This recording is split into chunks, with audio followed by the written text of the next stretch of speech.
요즘 친구들이요. 이 영상도 빠른 배속으로 보잖아요. 빠른 배속 강의도 2배속으로 보는 친구들이 맞아요. 굉장히 많더라고요. 예. 그러다 보니까 글 내용이 빠르게 읽히는 걸 굉장히 중요하게 생각해요. 그래서 저한테 와서 하는 질문들이 어떻게 하면 속독을 할 수 있어요? 어떻게 속독이요? 하면 네, 어떻게 하면 글을 빨리 파악하고 빨리 읽을 수 있나요?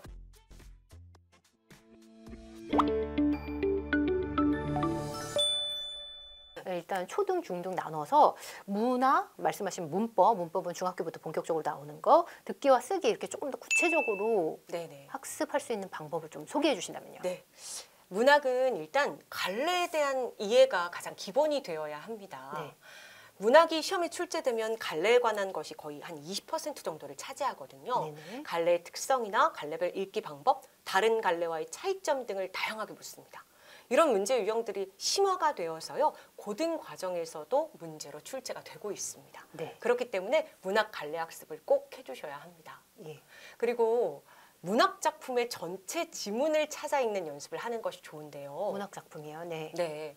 문제집이나 교과서에서는 대부분 작품의 일부분만 그렇죠. 실려 있는 경우가 많습니다. 그렇기 때문에 초중고 과정에서 꼭 읽어야 할 필수 문학 도서를 좀 찾아서 처음부터 끝까지 전체를 읽는 독서를 해주는 것이 필요합니다. 그게 어떤 영향을 줄까요? 그렇게 미리 독서를 좀 해두면 나중에 네. 어떤 문학의 일부분을 보더라도 네. 전체 흐름을 파악할 수 있고요. 예를 네. 들면 소설의 전개나 위기나 절정 중에 네. 가장 핵심이 되는 포인트만 나오면 이게 왜 이렇게 됐는지 앞뒤 전후 상황을 모르기 때문에 이해해서 좀 어려움을 겪거든요. 네네. 그러니 반드시 처음부터 끝까지 읽고 이 글의 흐름이나 글쓴이의 의도나 네. 배경이나 이런 것들을 미리 파악해두는 것이 도움이 되죠. 이게 대략적으로 문학 작품 필수 작품으로 추천되는 권수가 대략 어느 정도나 될까요? 어느 정도나 읽는 걸 추천하세요? 지금 사실 이제 네. 중학교 교과서가 검정 교과서로 이제 나뉘어 있다 보니까 맞아요. 꽤나 많고요. 또 그걸 다 따지면. 네, 예. 교과서 공부에만 또 국한되면 안 되기 때문에 음. 중학 과정에서 고등 과정에서 읽어야 할 추천 도서 목록들을 좀 참고하면 네. 그래도 좀 도움이 될 것 같아요. 몇백 권은 되겠죠? 몇백 권까지는 아니지만 그건 그 정도는 안 돼요? 그래도 한 100권 이하 정도는. 100권 정도. 네. 네네. 중등 과정에서 말하기, 듣기, 쓰기와 같은 경우는 문제를 해결하며 말하기, 뭐 공감하며 듣기, 매체를 활용하여 발표하기, 뭐 설득하는 글쓰기 이렇게 다양한 활동으로 배우게 되거든요. 네네. 그래서 평소 자신의 생각을 다양한 상황에서 체계적이고 논리적으로 말하거나 써보는 연습을 좀 하는 것이 좋습니다. 네. 그냥 요즘 친구들 대화해보면 정말 간단하게만 대답을 하잖아요. 네네. 몰라? 응, 뭐 이런 식인데 그런 식으로 대화를 하지 말고 좀 더 자신의 생각을 논리적으로 전체 문장을 구사하도록 연습을 하는 것이 좀 좋겠고요. 네네. 또 언어 환경의 변화 때문에 매체 관련 단원의 중요도가 높아졌거든요. 네네. 그래서 다양한 매체의 종류와 특성을 좀 이해하고요. 예. 매체를 적절히 활용할 줄 아는 연습을 하는 것도 도움이 됩니다. 매체를 활용해서 발표하는 과정은 초중고 과정에서 모두 다루고 있거든요. 네네. 그래서 발표를 할 때 적절한 매체를 선택하는 연습부터 하게 하기 때문에 예. 뭐 다양한 도표나 그림이나 그래프나 네. 또는 영상 자료나 네네. 청각 자료나 이런 것 중에서 자신이 발표하고자 하는 주제에 가장 효과적인 것을 선택하는 학습을 계속 유도하고 있거든요. 그렇기 때문에 이런 연습이 제대로 되려면 매체가 가진 각자의 효과들을 좀 알아야 합니다. 특히나 지금 중학과정에서는 명상 자료들이 굉장히 또 다양해졌고 인터넷 자료들이 굉장히 다양해졌잖아요. 네네. 그래서 이런 매체들이 세분화되어 나오고 있거든요. 네네. 뭐 SNS라든가 뭐 전자우편이라든가 인터넷 게시판이라든가 이런 것들을 다 세부적으로 나누어서 살피기 때문에 네. 그런 내용들이 가지고 있는 효과들을 좀 챙겨둘 필요가 있죠. 만약에 지금 겨울방학 때 네. 만약에 한 가지만 잡는다. 네. 그랬을 때 선생님 어떤 걸 추천하세요? 중등 국어 같은 경우에는 1, 2, 3학년 동안 뭐 문법, 뭐 말하기, 뭐 듣기, 쓰기, 문학, 독서 모두 다 국어라는 책에 담아서 배우게 되거든요. 근데 고등국어 같은 경우는 고등학교 1학년 때는 공통국어, 고등학교 2학년, 3학년 때는 이것이 이제 수능 필수 과목에 네네. 해당하는 문학과 독서하고요. 네네. 선택 과목에 해당하는 언어와 매체와 화법과 작문 등으로 세분화해서 배우게 됩니다. 그러니까 중학교 때 좀 교과서 내용 파악에 그친 공부를 한 친구들은 고등학교 때 이제 외부 지문 출제도 많은 시험 그렇죠. 문제들이 나오면 네네. 당황하기도 하고요. 네네. 또 고1, 3월 모의고사로 첫 수능 지문과 같은 것들을 맛보고서 예. 그제야 이제 제대로 된 국어 공부를 할 걸 하는 친구들도 많더라고요. 그때 가서 후회하는군요. 네, 그때 하면은 어때요? 성적이 늘까요? 열심히 해야 되겠죠. 왜 내신 외에 보완할 수 있어야 되는 부분? 요즘 수능에서요. 가장 오답률이 높은 부분이 독서 영역입니다. 독서죠. 흔히 네. 말하는 비문학. 바로 비문학인데요. 뭐 인문, 법, 경제, 과학, 기술과 같은 이런 낯설고 어려운 지문들이 학생들의 발목을 잡는 거예요. 맞아요. 근데 이런 비문학 독해 훈련은 그렇지 않아도 시간이 부족한 고등학생 때부터 시작하기에는 점수 향상이 꽤나 어렵습니다. 그래서 바로 지금부터 네네. 비문학 지문 읽기에 좀 익숙해질 필요가 있는데요. 네네. 이 비문학 읽기라고 하면 처음부터 너무 거창하거나 어렵게 생각하는 경우가 많은데 전혀 그렇지 않습니다. 이제 국어는 국어책으로만 공부해야 한다라는 생각을 좀 버리고요.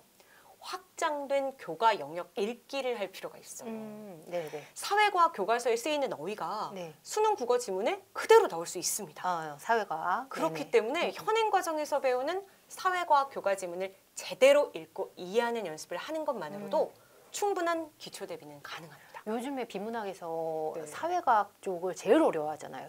비문학에서도 이제 요즘 학생들이 사회나 과학 지문에 나오는 여러 가지 어휘들이 굉장히 생소하고 어렵게 느껴질 수 있는 건데요. 여기에도 역시 개념어들이 숨어 있어요. 근데 교과서에 충분히 나오는 개념어들인데 이것을 이제 초등학교 때, 중학교 때, 고등학교 때 배웠던 개념들에서 조금 더 확장된 영역으로 수능에서 나오게 되거든요. 네네. 그래서 이 개념들을 활용한 지문들을 읽어나가면 훨씬 도움이 많이 되겠죠. 그래서 그 내용을 좀 담아서 이번에 또 네네. 메가스터디에서 많이 내셨네요. 이번에 종합국어, 독해, 네. 비문학, 과학개념, 사회개념 이런 책을 내셨는데 이 책의 핵심, 이 책을 통해서 어떤 학습을 좀 알려주고 싶으셨는지요? 일단 첫 번째는 비문학에 대한 막연한 두려움을 좀 없애고 싶었고요. 중학생들한테. 네, 그리고 독해력 신장을 위해서 네네. 만들게 되었는데요. 학생들이 이제 초등 고학년 중학생 시기부터 수능 국어를 미리 대비하고 싶은 친구들이 많거든요. 그런 친구들이 보면 좋은 책이라고 할 수 있어요.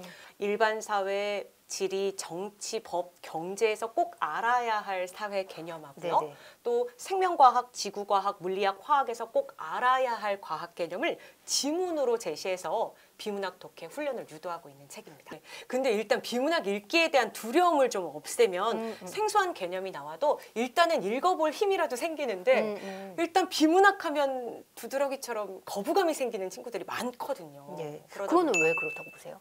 경험의 부족일까요? 그렇죠. 경험의 부족도 있고요. 네네. 사실은 중등 과정에서도 비문학이 나오긴 하지만 네. 그렇게 난도가 높은 지문이 나오진 않습니다.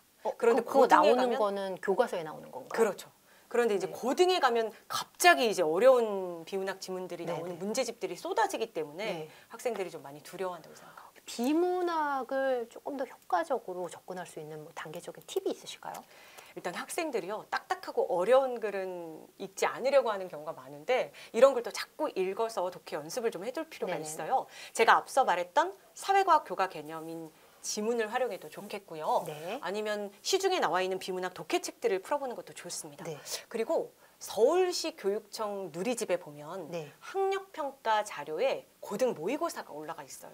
네네. 서울시 네. 교육청에서 낸 거요? 네, 그렇죠. 네네. 그래서 학생들이 실제로 고등 모의고사를 본 자료들이 다 올라가 있거든요. 네네네. 근데 중상위권 중학생들이라면 고1 모의고사 지문부터 접해보는 게 좋은데요. 네네. 당장 문제를 풀고 정답을 맞히라는 게 아닙니다. 네.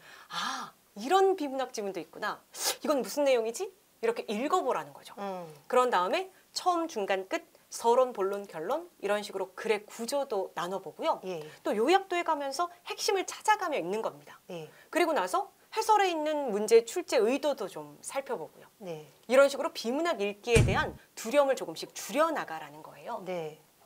몰라도 의미를 찾으려는 친구들이 거의 없더라고요. 네네. 근데 국어 실력을 쌓기 위한 가장 기본적인 방법 중에 하나는 네. 국어 어휘력을 쌓는 겁니다. 네. 교과서나 문제집에서 어려운 단어는 뜻풀이를 각주로 제시는 하고 있어요. 네. 근데 내가 모르는 모든 단어의 뜻풀이가 나오는 건 아니거든요. 그렇겠죠. 네. 네네. 그렇기 때문에 비문학 지문을 읽다가 어려운 단어, 모르는 단어가 나오면 네. 검색을 좀 해보는 게 좋은데요. 네네. 가나다 순의 사전을 찾는 건 현실적이지 않지만 검색은 누구나 쉽고 빠르게 할 수 있죠. 그래서 검색을 통해 찾은 단어의 의미를 글에 넣어서 이해도 해보고요. 또 뜻풀이 아래 예문처럼 네네. 그 단어로 짧은 글 짓기도 해보면서 네. 어휘 활용 능력을 키우는 것도 도움이 됩니다. 이게 중학생 때요? 네. 이게 현실적일까요? 제가 초등학교 때 어떤 학습소에서 이벤트를 했는데 네네. 사전이 당첨이 된 거예요. 네네. 그래서 초등 국어 사전이 당첨이 됐는데 이걸 너무 활용하고 싶은 거예요. 그래가지고 친구들한테 자랑도 하고 싶고 그래서 그 국어 사전을 수시로 들고 다니고요. 뭐 화장실에 가서도 읽고 네. 여기 가서도 읽고 그렇게 읽었어요. 네.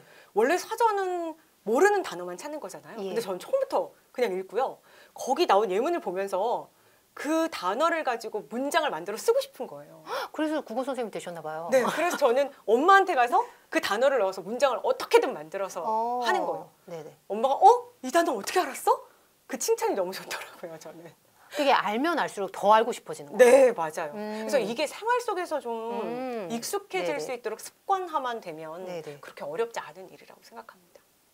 아까 교재 비문학 할 때 교재를 시중에 있는 교재를 풀어보는 것도 도움이 되는데 네. 이 교재 선택 팁 좀 일단 덧붙여 자신의 주시면요. 수준에 맞는 책을 선택해야 돼요. 그러니까 예. 시중에 나와 있는 책이라고 너무 해서 많아요. 네, 너무 많은데 유명한 책을 선택해서 보면 안 되고요. 예. 그런 책은 딱 펴자마자 이게 도대체 무슨 말이야 하면서 한 장도 읽기가 그리고 힘들거든요. 시리즈별도 있고 너무 많더라고요. 네, 선택권이. 그렇죠. 그리고 또 시리즈가 뭐 1권, 2권, 3권 뭐 이런 식으로 난이도별로 나와 있는 경우도 많거든요. 네. 근데 중등 과정의 비문학 독해라고 나와 있는 책들이 너무 어려우면 초등 5, 6학년 비문학 독해책을 봐도 됩니다.